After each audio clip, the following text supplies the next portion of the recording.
In the last video, we uncovered the hidden occult symbols they plant in kids' cartoon shows and video games. Symbols and ciphers of the Illuminati are found in Call of Duty Zombies back in the 2000s. And kids' cartoons have a lot of subliminal messages. For the goal is for the consumer, us, to entice us to sin. But today we are going to discuss on how they operate with certain personalities. Rather, that's with big companies or individual musicians that communicate to get little things of what they want in life. And if we visit Aladdin again, I will play a clip that gives a little bit of context on how they operate. Basically, the use of jinn, the genie, in Arabic a demon, jinn.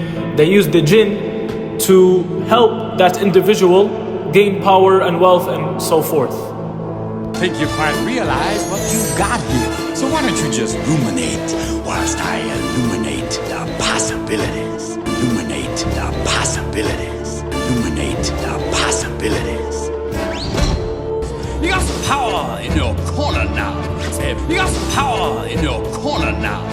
Down, you ain't never had a friend like me. You ain't never had a friend like me. Come on, whisper what it is you want. You ain't never had a friend like me. Yes, sir. He says illuminating, this is the Illuminati. He says a friend like me, this is what Shaitan, Iblis, the devil, he will always try to pose as a friend, but then leave you in your time of need. The biggest time when he leaves is, of course, the Day of Judgment. And so what they do is they use magic, and they seek help from the jinn, the shayateen, the devils, to manipulate reality. What do I mean?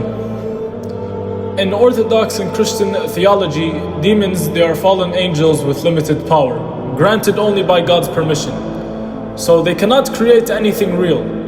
What they can do is deceive, twist, and influence what already exists. Same with Islam. The realm of magic is very clear. It's very clear. It's taught by devils to cause harm, separation between people, and corruption. But the magic only works by God's permission as a test for us. For those who use magic for gain. And magicians, they make pacts with jinn, invisible beings who can affect the unseen world, causing illness, nightmares, emotional manipulation, division of families or nations, or blocking good opportunities.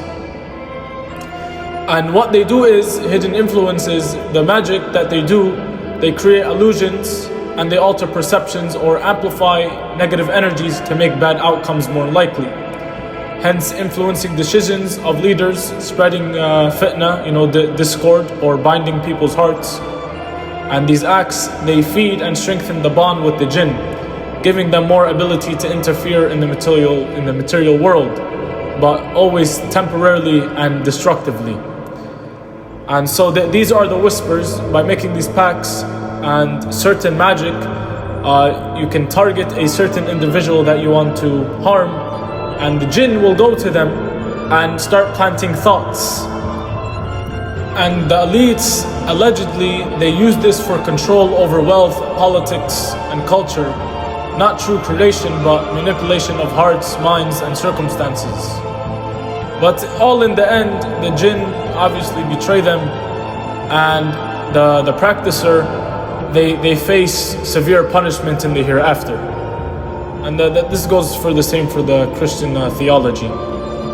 But you must understand, you see, the shaitan, the shayateen, they don't work for free. And this is why you hear of the sacrifices and rituals. Simply put it, the bigger the sacrifice, the better the works the jinn will do for you.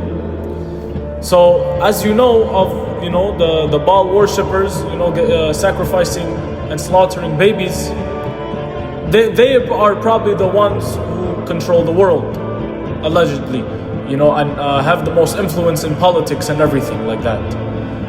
And a good example for the sacrifice for Satan obviously the Satan requested from you because it leads to idolatry, doing these acts for Satan to get something in return. So it's idolatry. And a very good example that you see today is war, causing a lot of bloodshed. A lot of bloodshed is a sacrifice. Sacrificing infants is a sacrifice. This is why you hear of these certain sacrifice and rituals that are being done, very weird, or embarrassment, making a mockery of the human being, dancing in the forest naked with a witch pot in the middle that you heard in the Salem trials. So these things are done because the devils, they don't work for free. They request idolatry from you, because that is one of the biggest sins that God hates. So they request these things, and then they will give you things in return, such as political power and such things like that. Mentioned to us that the time had arrived for us to start trusting the spirits and give the spirits a chance to work for us. And there was a number of gifts that you could choose from. See, and I used to play the horses, some. Not knowledgeable at all. I used to go to those bookies, play the horses often. But I said, hey, I would like to be able to, for the spirit to instruct me on the numbers and the name of the horses that's going to win, at Belmont or some other racetracks like that. Make myself a little money. So the priest says it'll be given you. And sure enough, one night whether I fell into a trance or dreamed the thing, I don't know exactly what happened, but I saw 3 races that were really going to pay big. And these horses were dummies, so to speak. You know what I mean? They were not really good horses. They were like one horse paid 21 to 1 because he was that poor, right? The chance of winning was so poor that he paid 21 to 1 on it. And it showed me I saw the board and the bouquet and the number on it. And I went there, and they said it was going to be on Saturday. That was like on Wednesday. A few days later, it was Saturday. I went there, and sure enough, there they were on the boards. I went to the wicket and handed some money and got myself a winner. Now I said, well, I'm a little crazy. I ought to put more money on there, so I put $20 onto the next horse, and that paid 21 to 1. So I left there with maybe $400 or $500 in my hands.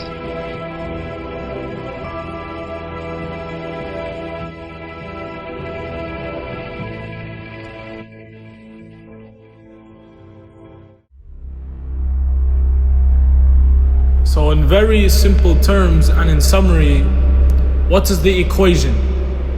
First, you denounce your faith, and then you submit to idolatry. Then you must perform rituals, and certain kind of rituals will dictate how much help and aid you will get from the demons. And once performed said ritual, which could be mass bloodshed, embarrassment, mockery of the creation, and other demonic, inhumane acts, etc., it is only then the devils will go out and fulfill your wishes to the best of their ability.